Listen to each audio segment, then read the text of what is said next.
Defenders likely are canon. Yep. If we go by the Disney Plus rules, the Disney Plus timeline rules, Yep. how do we think this sets up, if at all, like a new Defender saga? Are they going to use the D word ever again in the MCU? I hope so. It's too good not to use.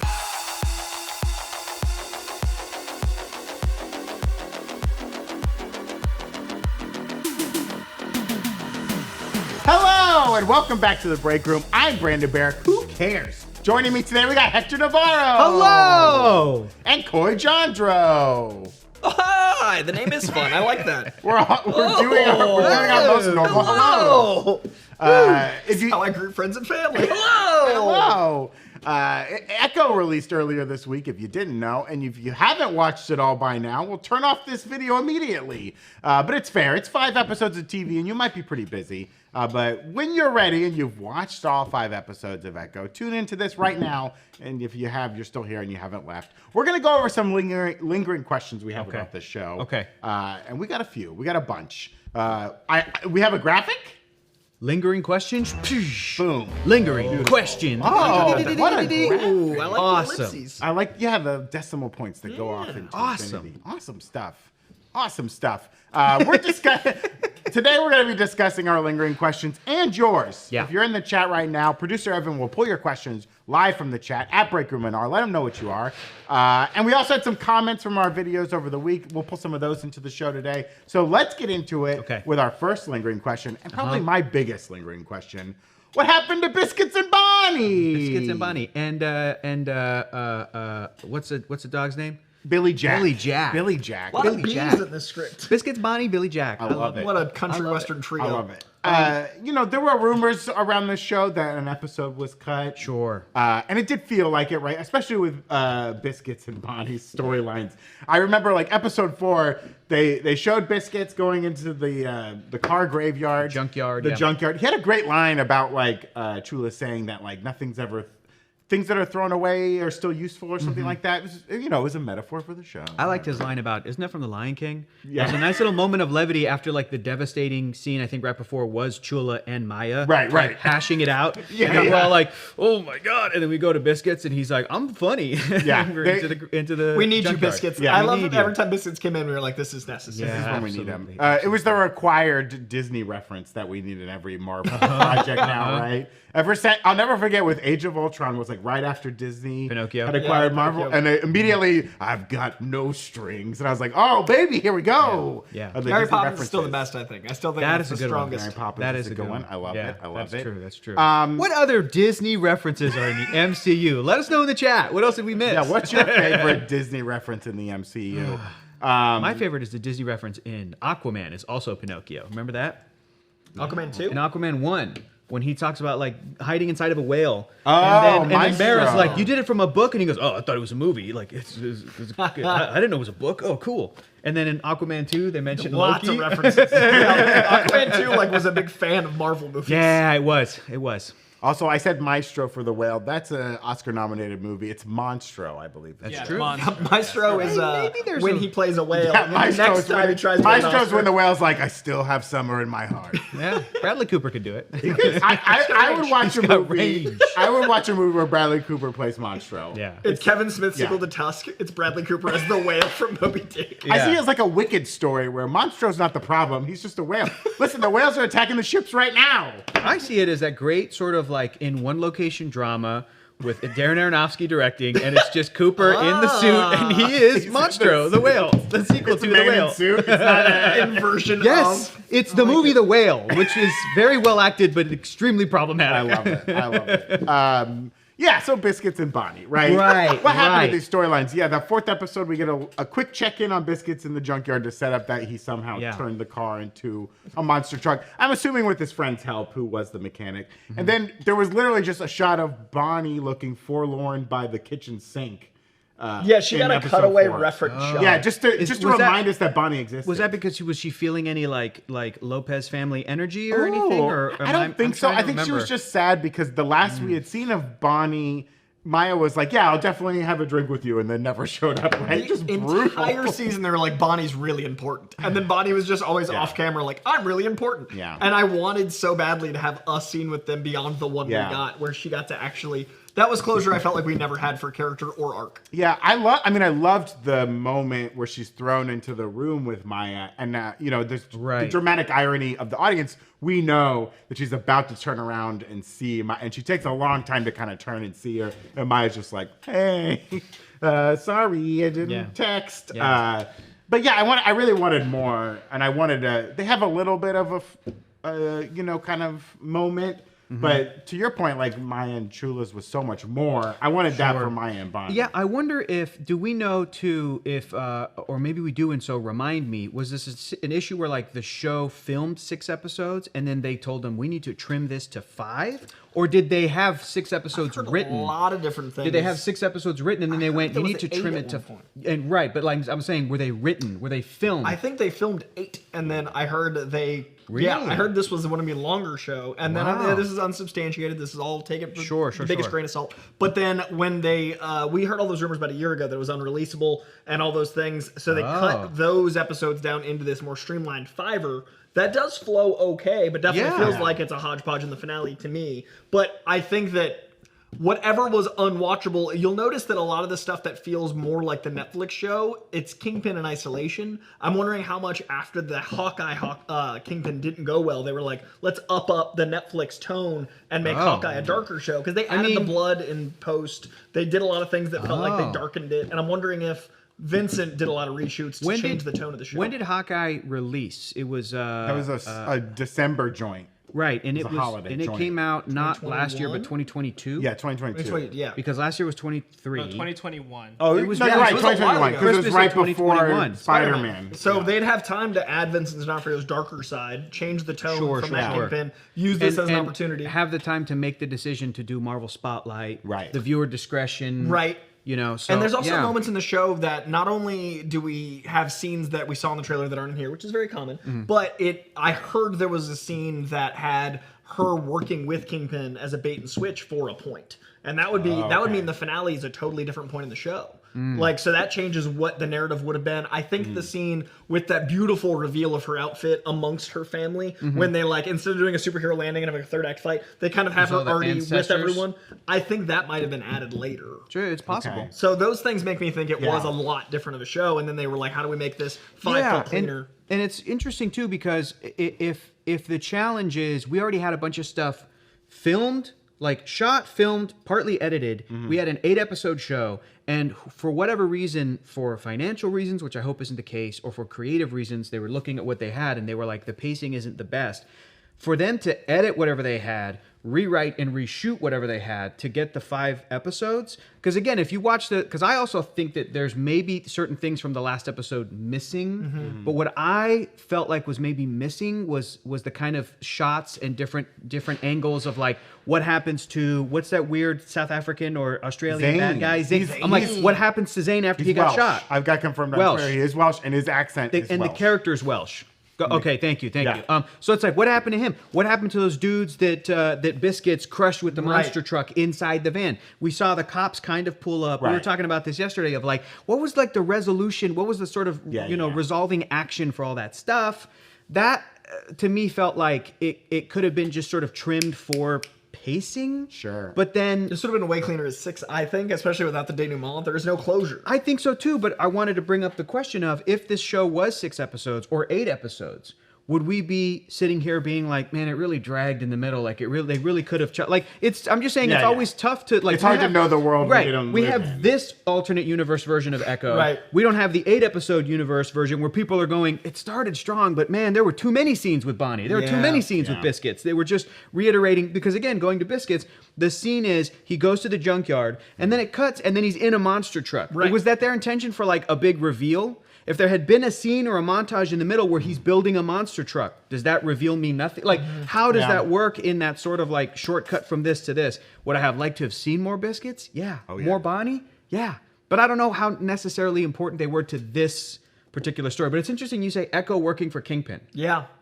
Because I'm thinking maybe they may carry over some stuff, story-wise, into a future It also did feel like the way they set up the episode 3 going into 4, there was something between 3 and 4 that didn't ever air. Like, there was definitely a moment to me that felt like she was deciding what to do, and she was definitely considering Kingpin's offer, and then all of a sudden she was like, I've had a change of heart, and I was like, I did not see a lot of change of heart happen. It's possible. Jumping back for a second, just because we're in this kind of mode, RoboKitties was also asking about the monster truck. It did seemingly kind of come out of nowhere. Yeah. And Sarah Hatchadorian asking a question that we've been talking about in the office, just while we're kind of on Bonnie.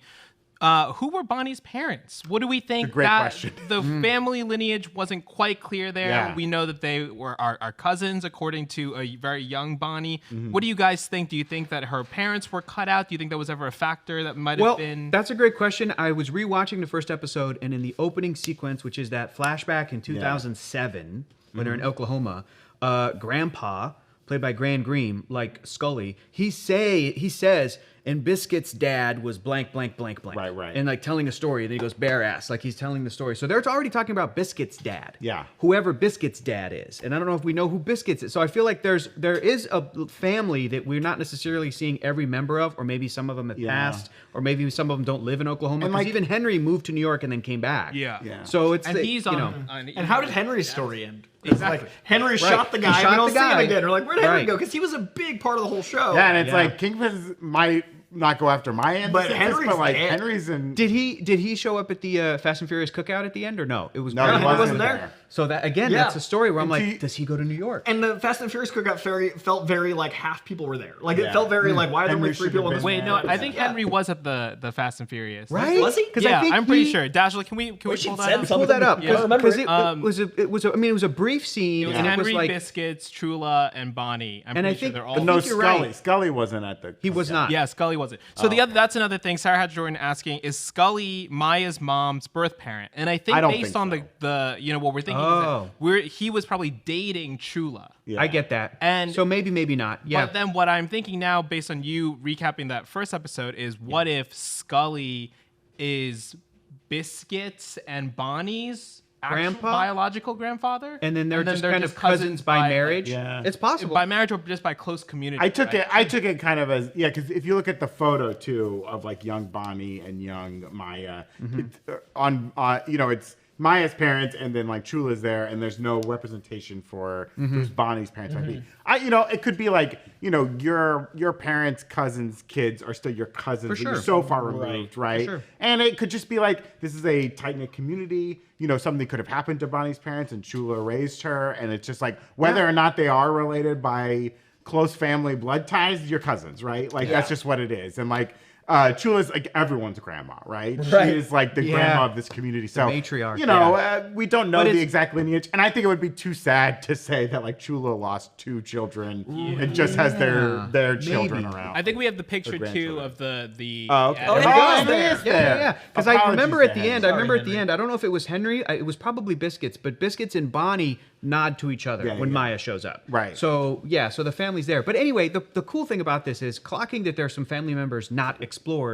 All that means is just story potential in the future if they wanted to like. And the fact that we're invested enough to ask. Yeah. Like it's like the Miss Marvel element where the family's as important as the superhero stuff because you're like, I want to know more here. Yeah, I thought they did a great job making the family important and the supporting characters. I didn't go where's Maya or vice versa when she was on screen. It felt balanced. It went to the point where at the end of episode 4, I think Maya gets on a motorcycle and takes off, and I was like, "Is she heading to New York?" It was confusing. Yes. There was too many motorcycle sequences There was where I'm also like, a is scene she where she leaving got off town? and she was in a totally other outfit, Yeah. which means they definitely shot some stuff. They 'Cause shot some she stuff. was wearing a jacket, and then when she runs in the house, she's in her superhero red. Yeah. So it's like, when did the change happen? Well, my thing was like starting this show. My sort of comic book brain is going like, there's going to be a showdown in the last episode with Kingpin versus Maya in New York. It has to be. But then like watching the show and getting used to all the family members and like getting want her to to know, leave. I was like, no, I like Oklahoma. Like That's the family. Yeah, I was like, oh, it's cool that the finale And then I is love here. that he came to them. Like that was also Yes. made the Kingpin experience Yes. unique, and that ominous music while he's behind the building looking as big as it. They did such a good job making it a new setting and making it why there aren't other people involved. Like I thought it felt super comic-y to You're have right. If in you New were- York, if you were in New Daredevil York, popped up. But yes. when they went to Oklahoma, it's like this is the reason why we're taking care of it. Absolutely, that's a And good point. I like it too as like kind of a rebirth of Maya, and I feel like her powers are stronger there because it is like her ancestral home. Yeah. like kind of like Talo, right? The magical only works in Talo. Yeah. So who knows if she can do the glow hands in New York, it doesn't matter. Maybe it's stronger in proximity to Oklahoma. Yeah. She can still do stuff. But it's like when she's in Oklahoma, The signals, she's getting all, she's full bars when she's in Alabama, full bars. That's Native American territory. I love that. That was great. And I do think, I agree that I think stuff was shot and cut because it had the same kind of feel of Falcon and Winter Soldier. Yeah. Where they had to cut stuff because of the Yeah. pandemic and So, maybe we'll get an extended cut of Echo at some point. Or deleted scenes or something. And my biggest concern would be that like they cut an episode because they're like, well, if we're releasing this week to week, it's going to be too slow, and we can't go a whole week in between these episodes. And then they're just like, oh, we're just going to drop them all at once. Well, could you have dropped all 6 or all 8 at once, and the pacing doesn't matter as much? I don't know. No matter what the scenario is, I'm really hoping that, and I feel like this has been the case, I'm going to go to bat for them, that Marvel Studios will learn one way or the other. They're going to learn lessons from this Echo show, right? We've talked about how it felt experimental to be Marvel Spotlight, dropping all 5 at once.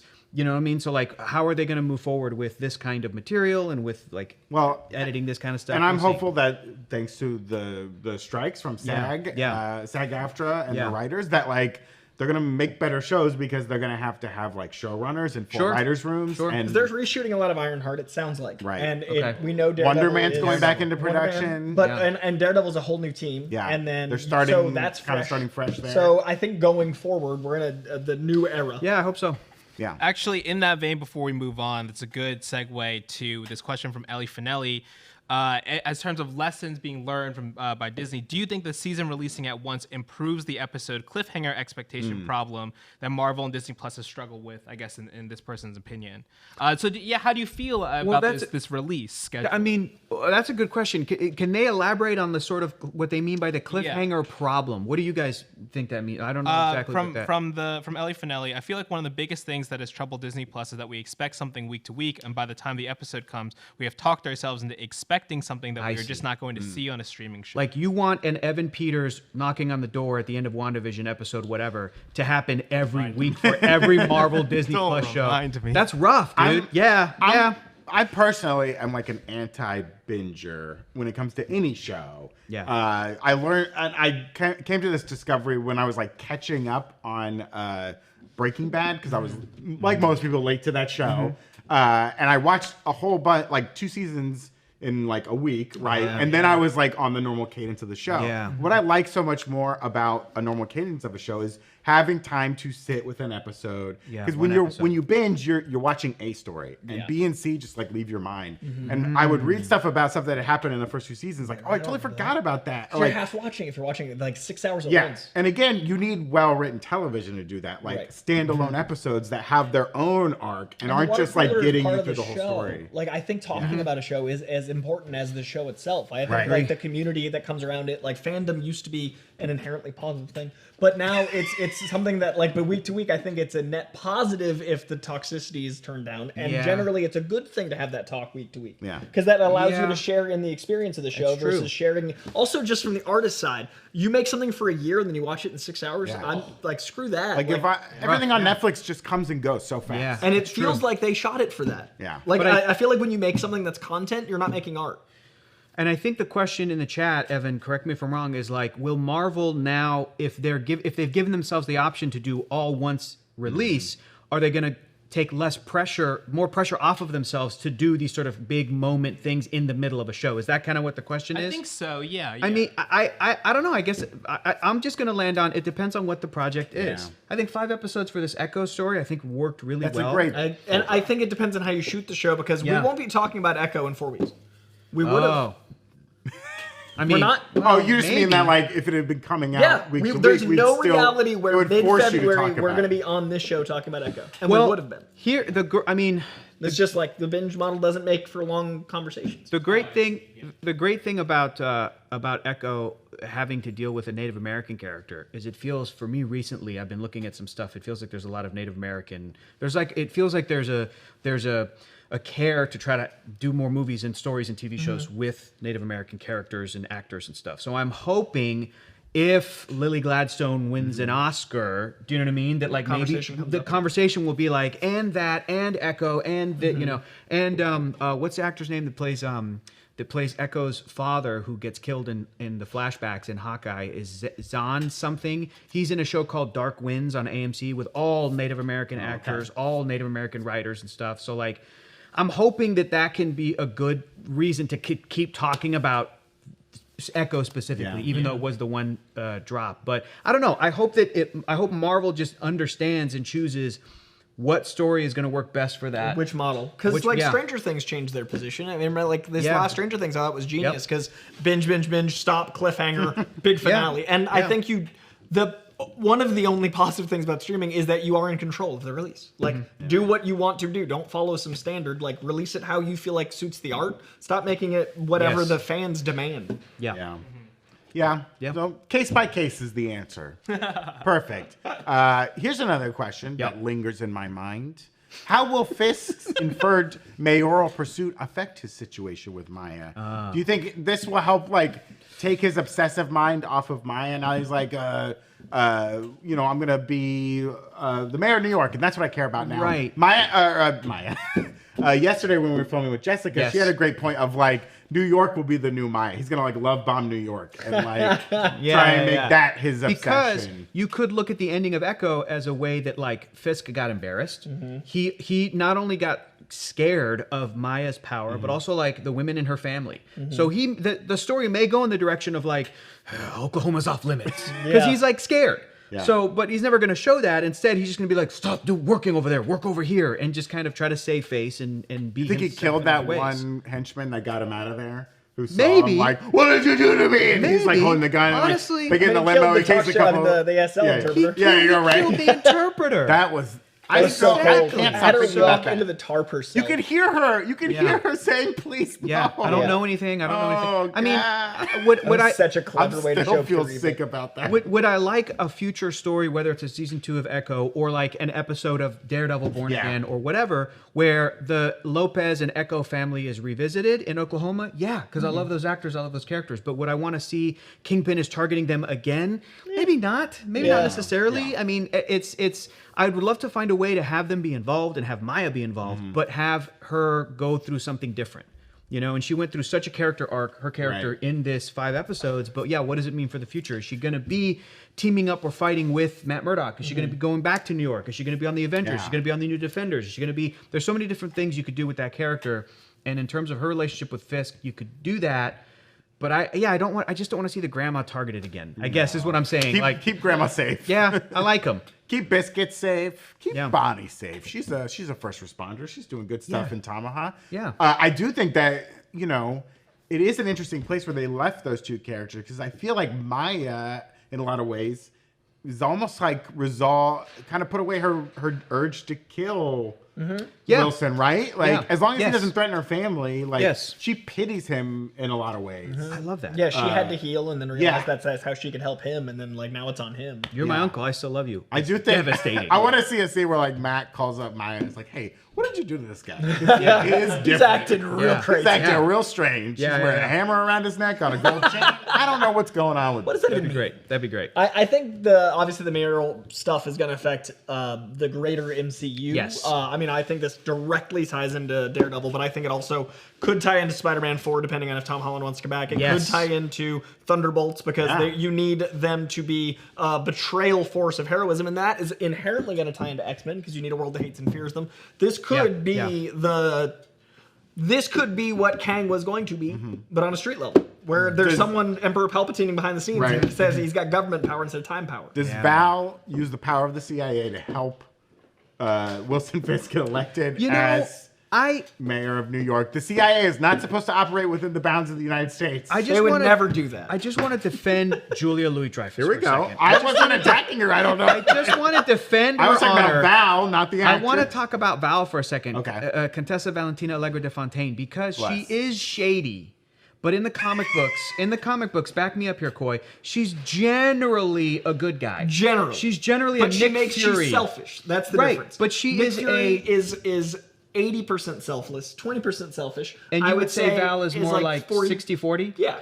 Yeah, but I think that she's 60 still selfless. 60 selfish, but if the greater good benefits her, she'll do it. And she typically has a background of like she is one of the high-ranking or one of the earliest Shield agents. And she's benevolent, but I would say that like Maria Hill is selfless. Nick Fury more selfless. You know what I mean? Like whereas so she'll use her power a little bit. But all of those spy characters, they all do shady stuff. Oh, 100%. But Nick Fury can be like the mentor to Kamala Khan in the Marvels, and I don't think Valentina could ever do that. But my point is that I feel like to defend Val for a second, that what she's been doing in the MCU thus far is shady. Okay. But I think we may get a scroll reveal.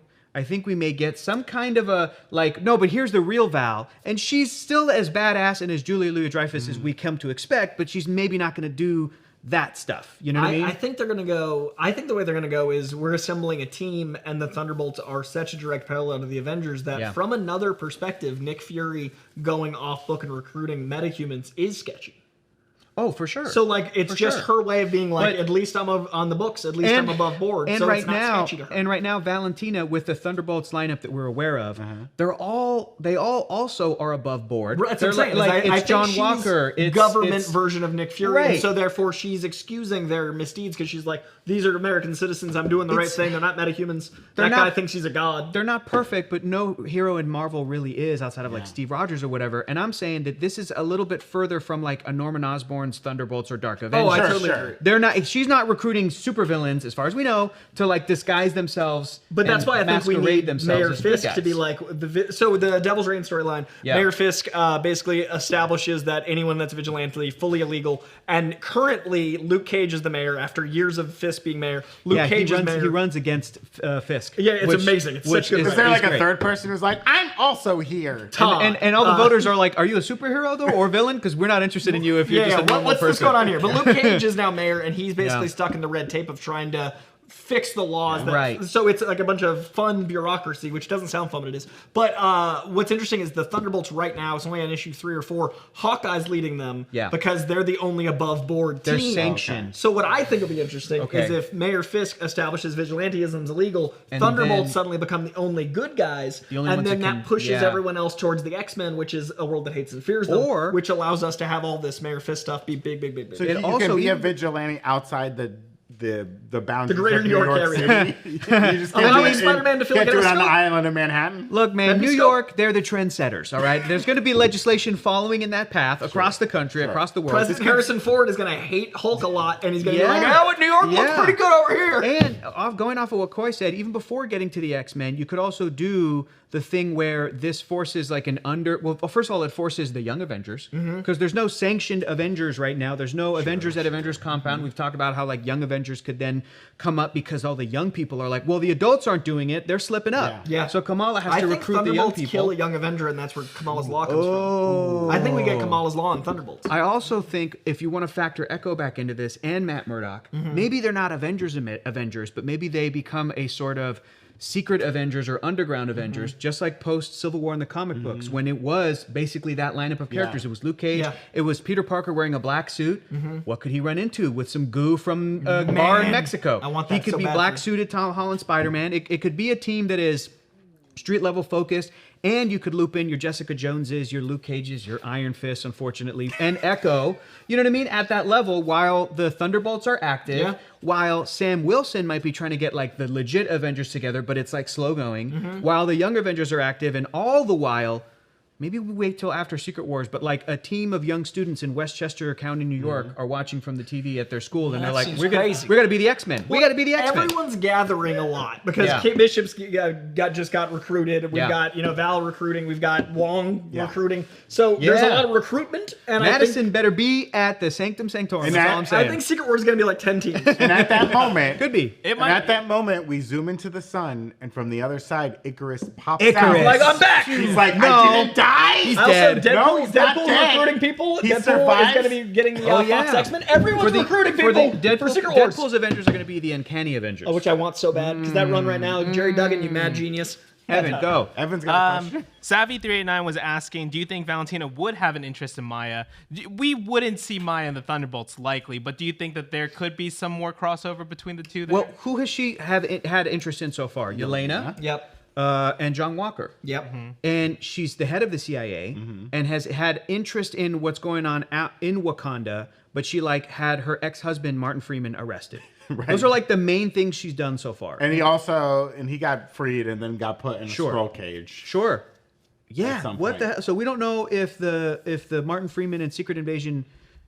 Right. Is there like a Martin Freeman in Wakanda? And then somebody. No, I assumed it was that they one. popped him out. They popped him out. He's in the wind. He's in the wind. Maybe he was in Wakanda, but he's like, I'm just gonna pop him over to France to grab a and the whole time he's been a Skrull. And well, no, I think he got replaced after being forever. broken out of. The point is I can't see Valentina being interested in Maya because she's so anti-hero, vigilante, kills people. Whereas the other ones have like a sense of duty. I don't feel they're all like government agents. Her sense of duty is to her people in Oklahoma. Why would she? I mean, I could see Val's interest because Ghost is on the Thunderbolts. Yeah, so Ghost. We don't know why yet. Right, but that's kind of a similar case where Ghost was a bad guy basically and killed people and had powers out of control. I think she's going to get manipulated into joining the Thunderbolts to get her life back. I don't think you can manipulate Echo. That's what I mean. Maya Maya is useful for her knowledge of Fisk's organization. So that's why maybe Daredevil reaches out to her. Yeah, I'm sure. Yeah. I mean, I definitely see Daredevil as a more linear path than Val. Yeah, agreed. Did that answer the question? Will She-Hulk get jealous of Daredevil and Maya hanging out? No. Very different relationship. No, because I love Jen. Jennifer is not gonna. It's not an OTP with Matt Murdock. We know this. It's what it was. It's what it was. And they're both happier for it. They're adults. Yeah. Well, Jennifer needs to go and date like Wyatt Wingfoot and all these other dudes we haven't met yet. Wonder Man should be fine. Maybe. Ace of Spades. They're adorable, dude. I don't know if they did in the comics. Yeah, Jack of Hearts. Jack of Hearts. Ace of Spades is a Motorhead song. Jack of Hearts. That's right. I'm just thinking of who's in the MCU on the West Coast right now. Right. Run into. The Runaways, those teenagers. Dude, I don't know. She-Hulk and Yaya, man, that'd make me happy. Good for Yaya. Because he's Wonder Man, so that'd be delightful. I know. Dr. Manhattan. Yeah, if you saw Watchmen, good for Jen. Okay, before Episode 6. Good for Jen. Good for Jen. Woo! Just had a flashback. I'm just saying. All right, before we get into our Defenders talk, we want to thank our friends at Factor for sponsoring today's episode. We've been sponsored by Factor before, and man, they make delicious little meals. They get mailed right to your door. They're ready to eat. They take all the stress out of meal planning, and they set you up for success, especially in this new year where maybe you have new fitness or diet goals. Skip the grocery stores. Skip all that prep work. Don't cook. Keep your stove off. These natural gas stoves are killing us, folks. Instead, get chef's crafted, dietitian approved meals delivered right to your door. They're ready to heat and eat in just 2 minutes, which means more time for you, which is what you need the most this new year. They have over 35 meals to choose from per week, including options that have keto, calorie smart, vegan, veggie, and more. Plus, you get over 55 weekly add-ons. You have a ton of nutritious and flavorful options. Factor, that went really quick. I was gonna hop down. Sorry. Oh, they also have add-ons. You can get stuff like this health shot. Oh, this one is apple, ginger, lemon, and cayenne. Oh, that sounds delightful. Oh, I'm healthy. Whoa. That had a little kick on the backside there. Wow. I feel so healthy. Someone spit in my mouth. I won't get Sometimes sick. I yell, "Oh, I'm healthy" after a nice health shot. 100% real juice. That's awesome. I'm juiced up, baby. Head on over to factormeals.com/breakroom50 and use code breakroom50 to get 50% off. That's code breakroom50 at factormeals.com/breakroom50 to get 50% off. I can see through televisions. Yeah, I'm so healthy right now. This is awesome. The ingredients are apple juice, ginger juice, lemon juice, cayenne pepper. I drink it all. I love these things because Yeah. whether or not they actually work, it's like a placebo. You feel it. I feel it. No matter what, you feel great. Which means it does work. You know what? It's better than the 6 Coke Zeros I've had today. Here we go. That's true. Brandon has had 6 Coke Zeros. How dare you? Cannot read that nutrition fact. How dare you? There's no reality there. When you look at the nutrition fact on a Coke Zero, it just says ha ha ha ha. It's a little mirror. You can look at yourself. It's the Joker's what have I face, and done? it's going ha ha ha ha ha ha ha ha ha. Hey, check out nerdride.shop. What better way to celebrate our Echo discussion and the show itself by picking up one of our Echo-themed merch over at nerdride.shop. We got a Kingpin's Who's the Monster shirt. Oh, cool. We have the Echo Bloody Knuckles shirt. And we still have lots of Loki stuff. Hector's drinking out of a Loki mug right now. We got Loki shirts over there. Ooh, got a stories. We got Doctor Strange shirts. Oh, this is a cool one. Maybe there's some classics. Oh, I'm that's wearing dope. one of our classic Mephisto shirts. Oh, that right is now. Mephisto. I thought that was like a cool like anime manga thing. It is. man. It's very Mephisto, cool. the cool anime manga dude. Yeah, cool. Hey, did you know that grabbing merch from nerdriot.shop is a great way to support the Breakroom and all the awesome work we do over at New Rockstars? Head on over to nerdriot.shop or click the link in the description below to pick up something nice for yourself right now. So, here's my question 3, fellas. The Defenders likely are canon. Yep. If we go by the Disney Plus rules, Yep. the Disney Plus timeline rules, Yep. how do we think this sets up, if at all, like a new Defender saga? Are they going to use the D word ever again in the MCU? I hope so. It's too good not to use. I mean, I think they will. I think Jessica Ritter, Jessica Jones, Kristen Ritter. I like Jessica Ritter. Jessica Ritter. I think she would come back. I think Mike Coulter's talked about it. I think there's a willingness and a want. Yeah. So I don't see why it couldn't happen. Will there be riots in the streets if there's any recasting of Defender? Like they're It recasting depends. Vanessa. It depends. There was a lot of I don't know if that's gonna stick. moaning That show's about gone like now. Foggy and Karen. I think they're gonna come back. The same actor. Yes, I think Vanessa's gonna be the original Vanessa if they use her. Okay. Because it's a new show. I think Foggy and Karen come back for sure because that Marvel listens to the fans overall. I Right. think there's been a lot of reactionary.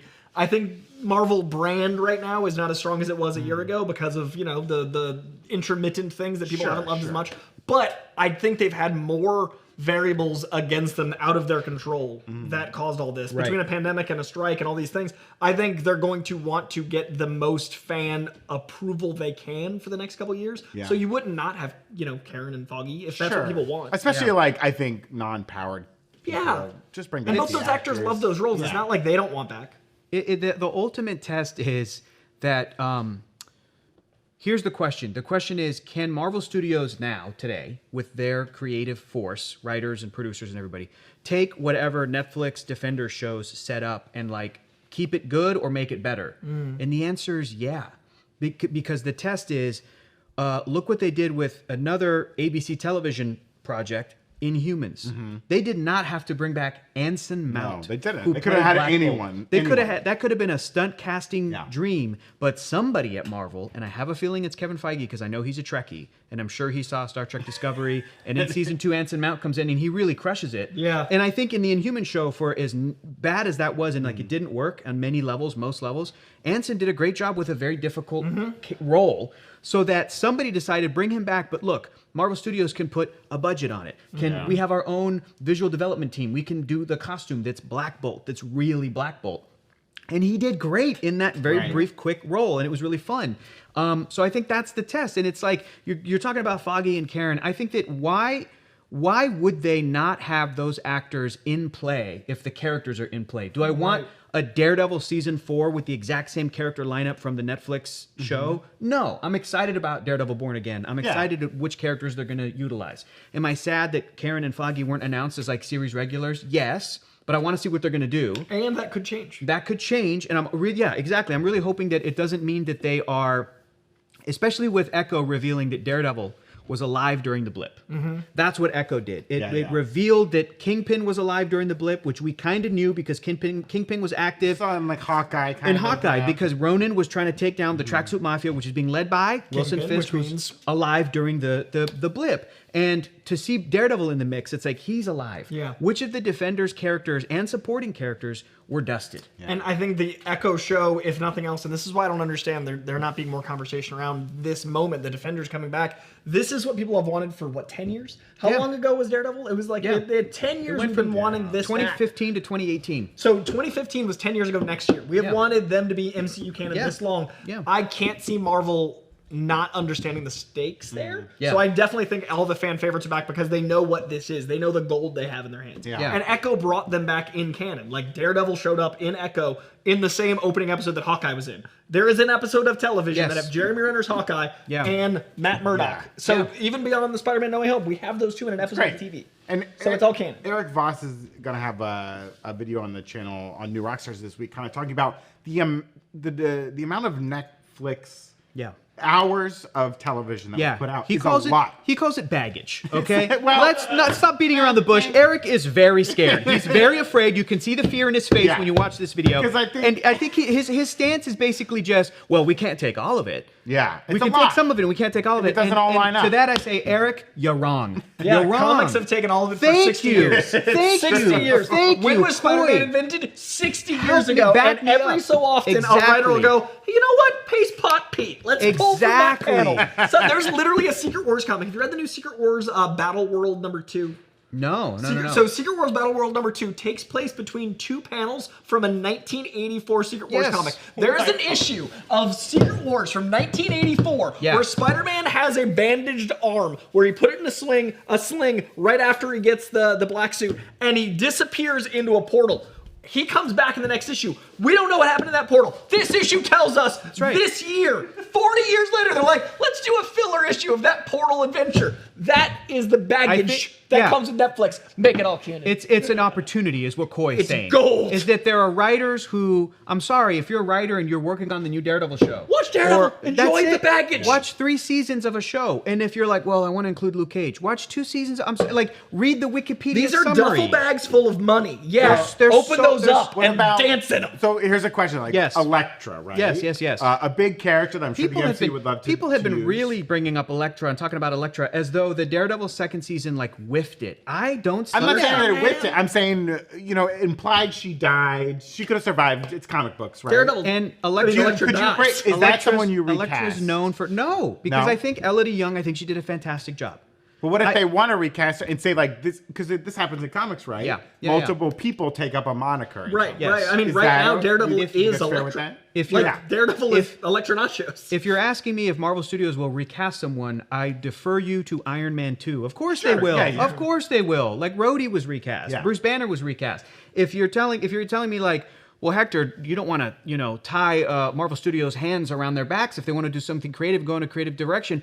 I'm not saying that. Obviously, if somebody at Marvel Studios is looking at Elodie Young, the actress who played Elektra Nachos in Daredevil Season 2 and in Defenders, and going, this doesn't really work with what then fine. And Elodie Young has moved on to I don't Whatever. know what she's doing. Maybe she's raising a family. And she's Deborah been- Ann Wall is out here being like, let me back. There's a different conversation between I'm at a con going, I'd like to play Hugo Weaving didn't want to come back. Right. Because they didn't want Ross to pay him enough Marquand or be a whatever. great Elektra. Ross That's what we're Marquand probably saying. could be a great Elektra. All I'm saying is that those shows, the Netflix shows, and I'm going to even go back further, Agents of S.H.I.E.L.D., Agent Carter, Cloak and Dagger, Runaways. Yeah. Runaways come back, I'm even going to bring up Hellstrom. Whoa. If there's not a writer at Marvel Studios right now that hasn't seen every episode of the 1 season of Hellstrom and gone, Dude, if can they we make do Legion canon? Can we do? Well, no, that's separate. That's Can you imagine? Can you imagine? not interested. Bring it in. No, because that's too much baggage. Because I found his line. We found his line. let me tell you It's like why. 10 episodes. Let me tell you why. Because that involves an established history of Charles Xavier. Right, which That's they're going to about- establish a new one. But they're going to That's establish about Charles' 2 new ones son. through Deadpool. So they could totally have a third one be the... Listen, if there's a Legion cameo or reference in Deadpool 3, go for it. Do that. I want But a taste. I would love to see Marvel Studios tackle that mythology from the get on I their want own. Aubrey Plaza and Agatha Harkness to acknowledge that she was... She was. That's I fine. I want a That's witch fine. to look into a portal and be like, That's that's crazy. An absolutely adventure I fine. had. But I think all of the TV show stuff, all those characters I mentioned, Cloak and Dagger, Hellstrom, Runaways, that's a everything. deep cut, yeah.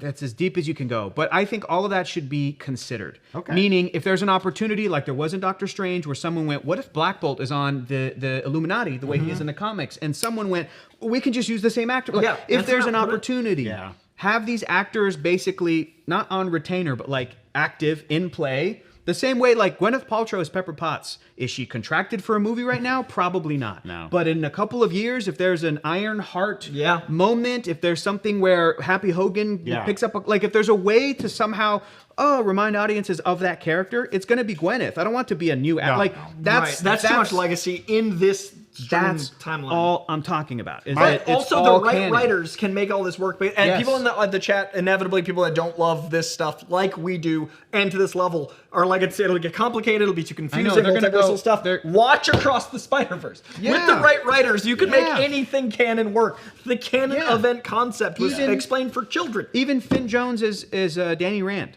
I think that's a challenge, but there's writers and producers and choreographers and people that can bring back that actor in that role in some story, and really just an excuse to bring back Colleen Jessica Wing. Henwick. That's Jessica just an Henwick. excuse to bring Jessica back Henwick in Colleen Wing. anything. Jessica Henwick, who did not audition for Shang-Chi. Do you know why? Yeah. Because she loves stay the playing character the Colleen Wing yeah. so much that she was like, I'm holding out hope that maybe there's an opportunity for me to come back as Colleen. How beautiful makes is me that? love her How beautiful more is somehow. that? So there's a now, and if the writing is like, yeah, but Danny Rand is this outdated character, do what they did in the comics, pass off the mantle, but you can still use actor Finn Have him at Jones. least show up and be He like, can pass along the mantle. That's all I'm saying. And that dude, Bump fists and like then boop. he Yeah. was such he survived 2 seasons of Yeah. kickback, Yeah. and he was still positive about the fandom. Yeah. Yeah. Like Finn Jones, the guy, still a sweetheart about Iron Yeah. Fist. So I think he would love that and because that gives him a moment. Him in Defenders, I think the character Danny really works in Second Defenders. season literally ended with you go. an Iron Fist that was about to be everything we wanted. Yep. The second Yep. season of the Iron Fist ends with the end of No Way Home. You're Yeah. like, we finally got Iron Fist. Oh, okay, it's canceled. And it's canceled. my biggest discrepancy between the Netflix stuff and Marvel is who's the reporter Ben Urich. I know, man. All I of his know. articles are like thousands died in New York, and then there's the scene in Civil Marvel's War like, 17 where got the injured. government's like 102 people died in the Battle of New York. It's like what? The guy's like in the Battle of Harlem, 800 Yeah. people died, and I want them to keep it. Yeah. Because I love that either he's a sensationalist journalist or the government is really covering I up how many love people both of died. those realities. That's why I think, put it all either of- together. either of those- Sokovia Falls, 5 people got knees. Yeah. It was like 70 people. It's I like, injured you my get outta knee. here. I love that. Either way, it's a great story Yeah, opportunity. yeah. for Someone's either. lying, and I love it. I want to get to chat questions because there's a lot of them. Yeah, We're let's running do it. low on time, but before we do that, I think Jessica put in her breakdown, and this will come out soon. But I love the fact that Maya loves these very expensive cookies from New York. Oh. To the point where I got these cookies for you guys. Whoa! You don't have to eat on screen, but you can From New York? Are these Levant? You got these cookies from New York? Who is this producer? Is this Justin Hammer flying in What ice is- cream I from don't San even Francisco? understand how this is possible. Just What are you doing? This is What? Tony bringing Joe's Pizza. dude. You like these cookies, right? I'm so excited right now, internet. Look at the Look at that. show prop right there. Boom. Boom. Levant. Yeah, I'm not gonna wait a moment. What did you do with that Please show the wine? cookies to the camera because these cookies Oh are my Oh, wait, I think I've had these. Yeah, in New York. They look did not like- show the cookies on screen. No, These they are did what not. the cookies look like. Look at those. Where's the bottle of wine? That's what a cookie should look like. He poured it in the sink. It's Did you get the $5. bottle of wing? Oh, I poured it down the chip? sink. Yeah. I think so. I'm gonna go with this one if that's okay. You said each cookie is what, 5 million calories? Yeah, 5 million calories. No, $5. Yeah. One cookie, $5. That's not a cookie. That's a Maya This loves the also cookies. is not a cookie. There's This your- is that's a conky. this is also right there. That's this a is chonky full conky. sandwich. This is amazing. That's a full Brian, there's your thumbnail right there, too. There's your thumbnail shot. All right, so Coy eats a conky. we Conky. How is it? Is it chocolate chip? Oh, fuck yeah. all right, so a lot of questions about Maya's powers. We've talked about it, on the Inside Marvel. We talked about it today a little bit. Obi-Wan Kenobi, a lot of different people are asking, but I think final verdict from you guys here. Do you think she can transfer powers to people outside of her family? No. Generally. No, it's No. all just for that moment. And Yeah. it's only the women in that family. Okay, thank you. Yeah. Good. They give life. That's right. The men take it away. That's That right. opening of the show. Do you think she'll be able to talk to her ancestors outside Yeah. of Oklahoma? Yeah. She's tapped in. She's tapped in. Yeah, She's like the it's Avatar. like once you access that power, I Yep. still think it's stronger there. Yep. I think Ancestral like land, if yeah. if Bonnie comes to NYC, she can't share the power there. Like no, we got to be on the home turf for that. I can't do that move. I get here. that. I get What's that. the fungi that like with the my zero like Oh, the connection yeah, of the fungi The underneath. mycelial network? Yeah, yeah. I think it's like Yeah. that where like when there's a bigger patch, she's more connected, but Yeah, she yeah. always is Yeah. underneath. Yeah. Or I think if she goes to like an event in New York where Oh, there's like a Native drum American? circle or something. Hell yeah, and then that'd she be like awesome. it's like That'd be Superman awesome. in the sun, baby. Like Yeah. I love By that. the power of heritage.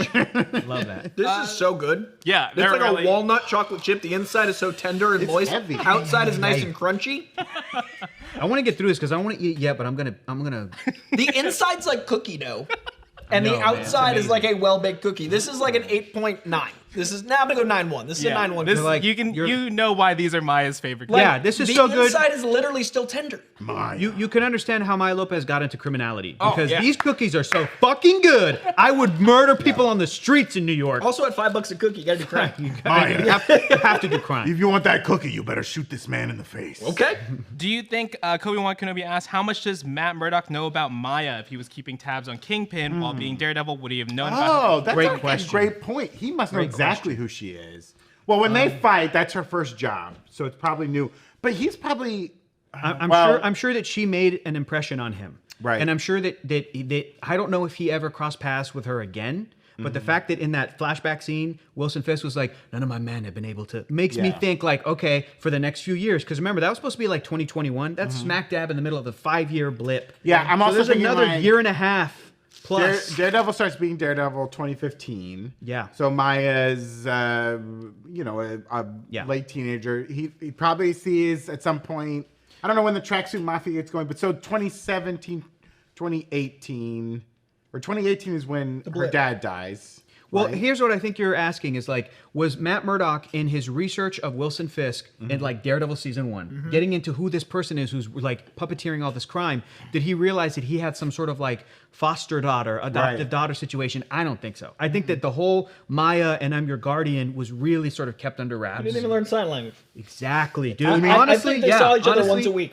Honestly, yes, which just helps build up how Wilson Fisk is like an asshole. Yeah, he literally only cared enough to pay for something. You can explain away the baggage, if you will, right? That like he was close to her when she was a little girl. Yeah. Maybe they kind of drift away in her like teenage years. It's almost like a boarding school situation. She's in New York, she's training, and he's kind of checking in on her. Yeah. And then it only isn't until what was it in the flashbacks that like her father gets killed? Right. Which he orchestrates. And he probably is like, I'm going to do this and swoop in and when she starts really doing crime, with that little motorcycle moment, and he has to go and get her, he sees the potential. And he's like, well, now I'm going to make you an enforcer. Yeah. But back to the question, is Daredevil aware of Maya Lopez as one of Kingpin's enforcers in the Tracksuit Mafia? I say yes. He must be, yeah. So that next time she shows up, maybe that's the superhero misunderstanding. And Matt Murdock's like, oh, you're one of Fisk's enforcers. When they fight first and then realize they're on the same page, inevitably has to happen. It's going to be great. A lot of people asking, like Terry Saunders 30, how long till we see Echo again? Do we see her in Daredevil Born Again? Yes. I think that's the most likely place. I'd love to see it. The question is, when does Daredevil Born Again take place?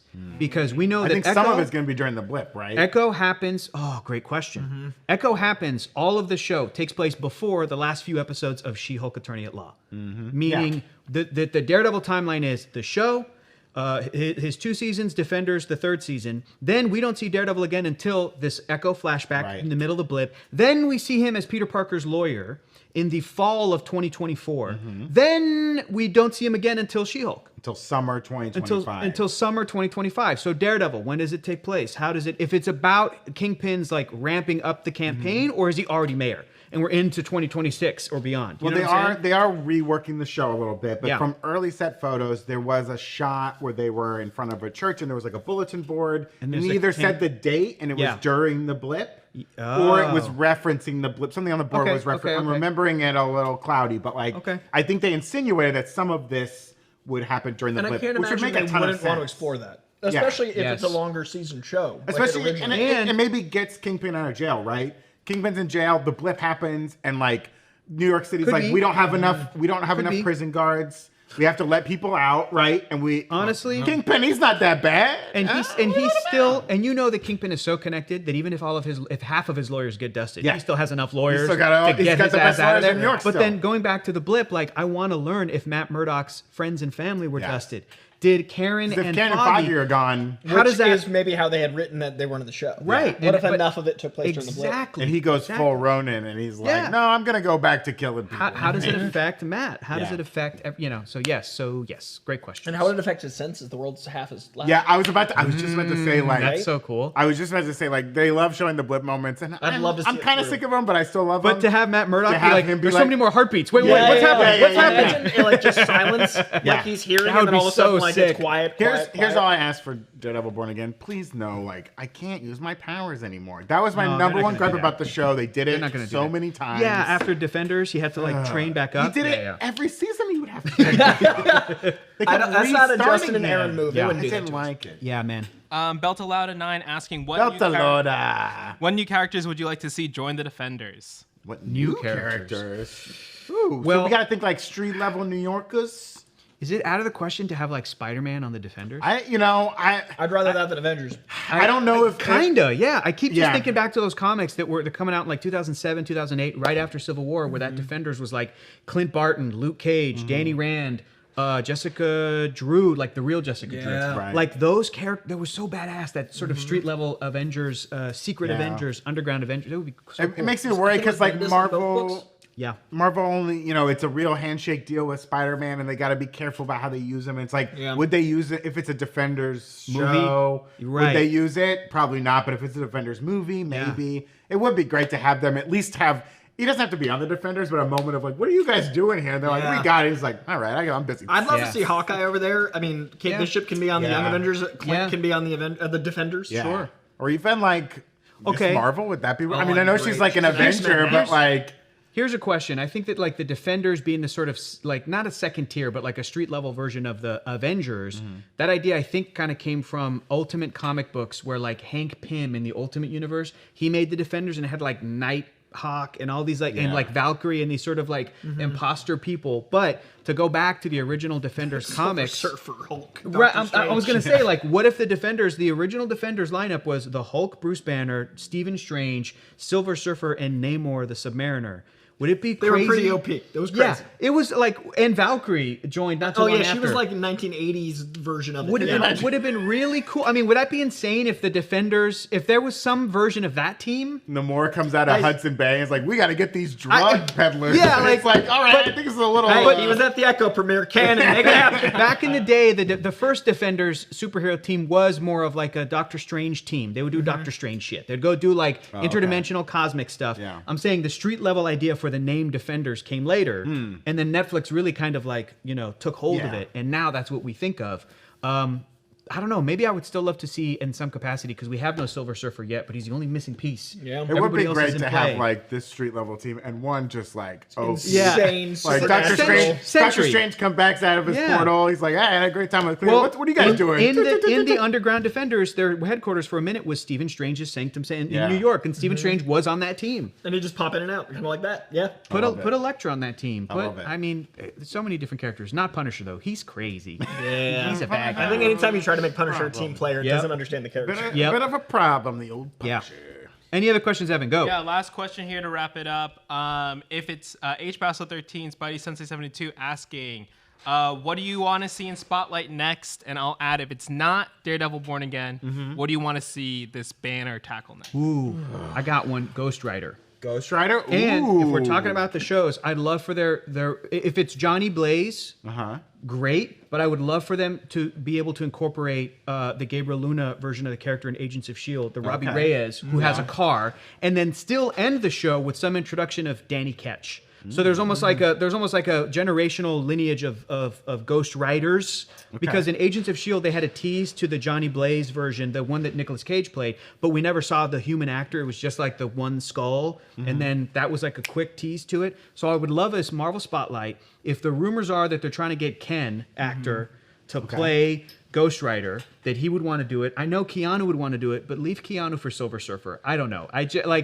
He's so perfect, but I would want Keanu to be Silver Surfer so he could almost be like a CG character like Ruffalo and could play him forever. And like that voice coming out of someone like discussing the human condition Yes. is Keanu. I Keanu want walks that. around I going want like, that. what if, man? And I'm like, that's Silver Surfer. I love it. I love it. So I forgot there was one more question that we've been talking about and the internet's been talking about. Brad Winderbaum said that we would get the answer to who bought Avengers Tower. We didn't get it. Yeah. No, that's not fair.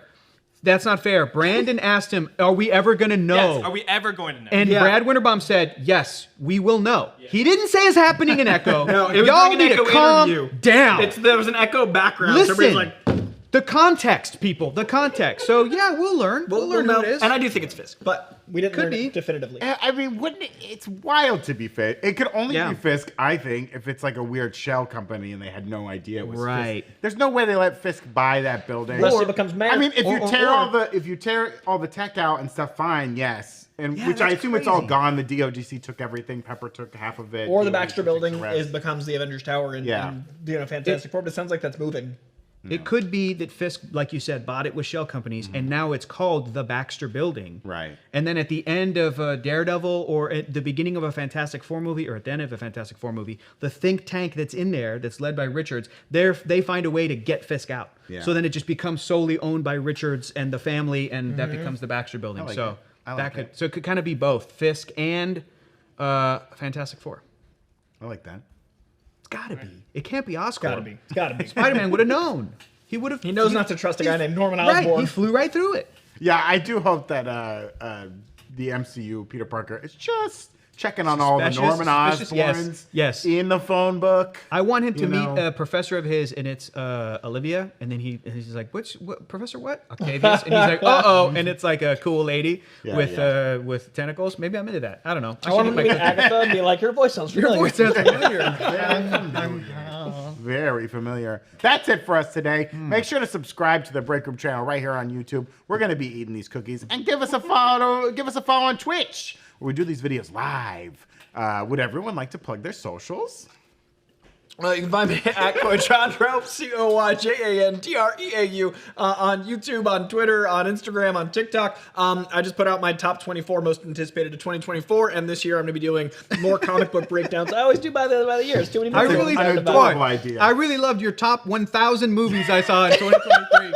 And your top 1,000 every comic book series that's active right now that I'm reading, but only the series, not the specials. I literally read, and I'm not kidding, I put out my top 40 favorite series of 2023 because I read 462, and I thought a top 9% was fair. I was going to do top 10%, but it was 50 books. It is. I literally read 462 comic series last year. I believe it. 40 was fair. It was reasonable even. You were like editing yourself. I was so many books I loved didn't make the cut of my top 40.